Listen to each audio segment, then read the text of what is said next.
Hello friends.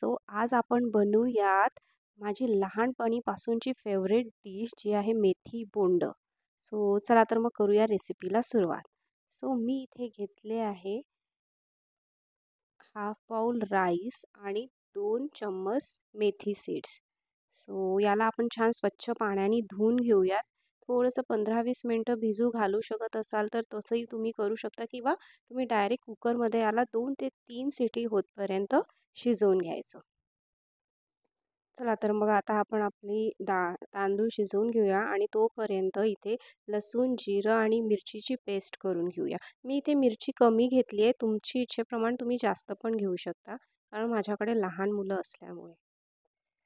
जे आपण भात आणि मेथी शिजवून घेतली आहे ते याच पेस्टमध्ये आपण मिक्स करून बारीक करून घेऊया पाणी टाकून. ह्याला आम्ही म्हणतो मेथी बोंड. हे ना नेहमी आमच्याकडे पूजेच्या वेळेस केल्या जायची. माझी आजी करायची हे. जेव्हा पण पूजा यायची आणि आजी ही डिश करायची तर आमची खूप मजा राहायची लहानपणी. ती खूप सुंदर करायची. आणि तिच्या हातचे मेथी बोंड खाण्यात आम्हाला एक वेगळाच आनंद मिळायचा. आम्हाला खूप आवडायचं. Back to recipe. मी इथे घेतले आहे 3 बाउल कणिक. 3 ते 3.5 बाउल तुम्ही घेऊ शकता. त्यानंतर मी इथे मिक्स करते आहे मीठ, तिखट, हळद आणि तीळ, जिरं.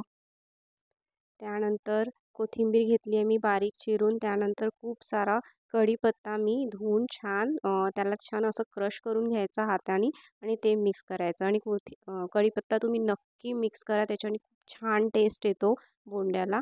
आणि सगळ्यात इम्पॉर्टंट म्हणजे 1 ते 1.5 बाउल तुम्ही दही टाकायचं.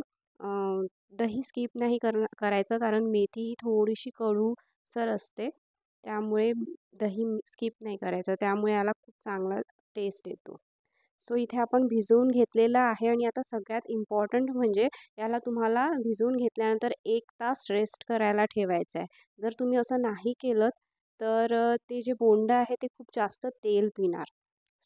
झालं आहे आपला 1 तास. आपण त्याला छान भिजत घालत ठेवलं होतं.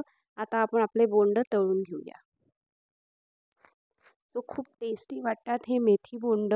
आंबट, तिखट आणि याला कोणत्याही चटणीची गरज नसते. एखाद्या चीज बॉलला पण मागे सोडेल हे इतके टेस्टी वाटतात. तसं पण जे आपले ट्रेडिशनल डिश असते, रेसिपीज असतात, त्याची सरच कशाला नसते. चला तर मग आपले सगळे बोंड आपण तळून घेऊयात.